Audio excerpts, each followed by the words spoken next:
हमको अपने अनुभव से सीखना है। असली आध्यात्मिक साधना ये है, बाकी का सब ठीक है अपने जगह में। तो ये जो दुनिया हमको दिखती है, इसको पुस्तक पढ़ने से नहीं होता, अपने अनुभूति से सीखना पड़ता है। तो क्या है, दर्पण दृश्यमान नगरी तुल्यम निजांतर्गतम। जिस दिन ये बात आपके हृदय में पक्की बैठेगी, जैसे हमारे हृदय में बैठ गई है, जो कुछ होता है केवल मन को होता है, शरीर को कुछ नहीं होता। ये महत्व की बात है। सुख दुख, लाभ हानि, ज्ञान अज्ञान, अपना पराया, ये सब मन में हो रहा, देह में कुछ नहीं होता। यदि ये बात पक्की हो गई, तब फिर हम चिंतन करेंगे कि जो हमको दिख रहा है, यदि आप पानी में अपना प्रतिबिंब देख रहे हो, तो वो प्रतिबिंब की क्वालिटी पानी के क्वालिटी पर अवलंबित होगी। उस पानी में यदि गोबर मिला के रखा है तो प्रतिबिंब स्पष्ट नहीं होगा। यूपी की भाषा में प्रतिबिंब अस्पष्ट नहीं होगा। कहना चाहते हैं स्पष्ट, ये कहेंगे अस्पष्ट। हर एक भाषा का अपना सौंदर्य है। तो यदि वो पानी मिट्टी के साथ साथ हिल रहा हो तो प्रतिबिंब भी हिलता हुआ दिखेगा। और यदि पानी स्वच्छ हो, क्लीन, एकदम स्थिर हो, तो जैसा है वैसा दिखेगा। तो ये हो गया सिंपल सिद्धांत। अब जो हमको दुनिया का दर्शन हो रहा है, वो किस मन में हो रहा है? देखो, मन में गोबर मिला हुआ है क्या? मन विक्षेपित है क्या? या मन शांत प्रसन्न है? इसीलिए जो साधना है, अपने माइंड को माइंड करो, माइंड योर माइंड। और ये मैकेनिकली नहीं होगा। मैकेनिकली होगा तो निकल जाएगा। देखो, जैसे कई जगह में प्राणायाम बताते हैं मन को शांत करने के लिए, होगा निश्चित। लेकिन जब तक प्राणायाम का कर्फ्यू चालू है, तब तक प्राणायाम का कर्फ्यू निकल गया तो फिर वही तंबाकू वही चुना, रगड़ो और खाओ। देखो, समझदारी से ही होना चाहिए। तो समझदारी लाने के लिए ये हमको बताते हैं, पश्यन् आत्मनि बहिर्मोद भूतम यथा निद्रया। हम सब दर्शन अंदर कर रहे हैं, लेकिन लगता है दुनिया बाहर है। दुनिया बाहर नहीं है, सब अंदर ही है। देखो,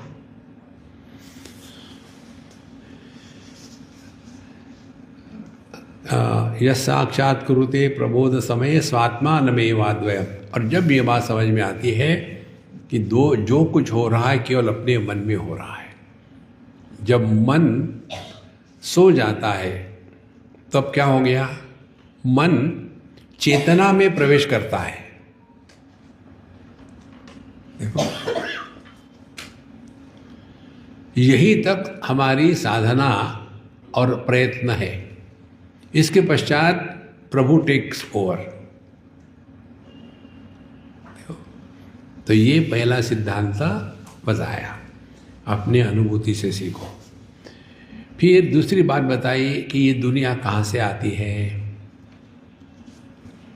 ये जैसे बीज से अंकुर निकलता है, वैसे ये दुनिया हमसे ही निकलती है।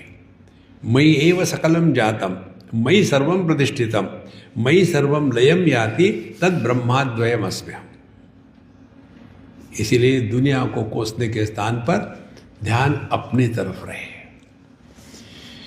और मायावी व विजृंभयति व महायोगी व यस्वेच्छया।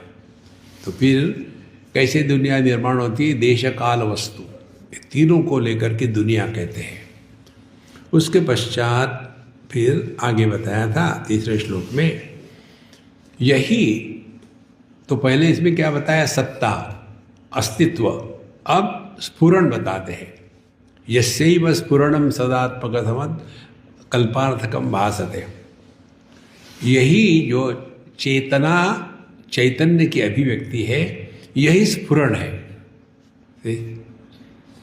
अब यहाँ तक के 3 बातें हो गई। पहले जगत का अनुभव समझना है। दूसरी बात, ये दुनिया कहीं बाहर से नहीं आती, हमसे ही शुरू होती है। तीसरी बात, तो दुनिया को तो हम अपने से अन्य के रूप में देखते हैं, नहीं, ये अन्य के रूप में नहीं है। यस्यैव स्फुरणं सत्, जो सत्ता है वही चेतना है, वही चैतन्य है। और वह जो सत और चित टुगेदर तत्वमसि वेद वचसा, यह तुम्हारा स्वरूप है। ये महावाक्य का उपदेश फिर तीसरे श्लोक में बताया। तो साक्षात तत्वमसि ते वेद वचसा यो बोधयति आश्रितान, तो इसका अनुभव हमको गुरु महाराज देते हैं। अब देखो, इसमें करने की कहीं बात नहीं आई, ये करो वो करो ऐसा करो, कुछ करने की बात नहीं, समझदारी आवश्यक है। फिर यह साक्षात्करणात् भवेन्न पुनरावृत्तिर्भवाम्भो निधौ, एक बार आपको अपने स्वरूप को पहचानना है जिंदगी में, फिर रिपीट करने की आवश्यकता नहीं। देखो, फिर उसके बाद लाइफ क्या है? टाइम पास, ना कुछ पाना ना कुछ खोना। अब ये जो तत्वमसि का उपदेश किया, इसको अब अपने में उतारना है। चौथे श्लोक में, जैसे एक घट हो, उसमें दुनिया भर के छेद हो, उसमें एक ही दिया हो, तो दूर से देखने को लगता है कि अनेक दीपक उसमें है। उसी प्रकार से एक ही, पहले शुरू करते हैं सत्ता से, एक ही सत्ता। और ये सत्ता कैसी है? चिन्मय सत्ता। तो एक ही चिन्मय सत्ता, और इसकी अभिव्यक्ति हो गई। तो कैसी हो गई? एक घट में एक दीपक है, उस घट को अनेक छेद है। इसी प्रकार से हमारा देह, इसमें एक चैतन्य है, और वही अनेक छेदों से बाहर आता है, और ऐसे लगता है कि बहुत सारी चीजें हैं, देखना सुनना इत्यादि। और फिर उसके बाद अब मैं जानता हूँ, मुझे सब समझ में आ गया है, और दुखी होते हैं। इसीलिए कल आपको बताया था, जानामीति तमेव भान्त अनुभाति एतत् समस्तं जगत। तो अपने ज्ञान के विश्लेषण की बात चौथे इसमें कर बता रहे हैं कि जैसे ये फोन है, इस फोन को मैं कैसे जानता हूँ? यह फोन है, इसको मैं जानता हूँ। तो 3 बातें हो गई, फोन, फोन का ज्ञान, और मैं जानने वाला। लेकिन इस ज्ञान की विशेषता क्या है? जिस वस्तु को हम जानते हैं वो हम नहीं है। माने जिस ज्ञान में अनात्म भाव निर्माण होता है वह मानसिक प्रत्यय है, और जिस ज्ञान में अनात्म भाव निर्माण नहीं होता वो है आत्म प्रत्यय। देखो, तो जैसे उदाहरण के लिए ये क्या है? अरे यार, ये गधा है। अब ये गधे को हम कैसा जानते हैं? ये गधा है, इसको मैं जानता हूँ। कैसे जानता हूँ? मैं गधा नहीं हूँ। देखो तो कितना आनंद आ जाता।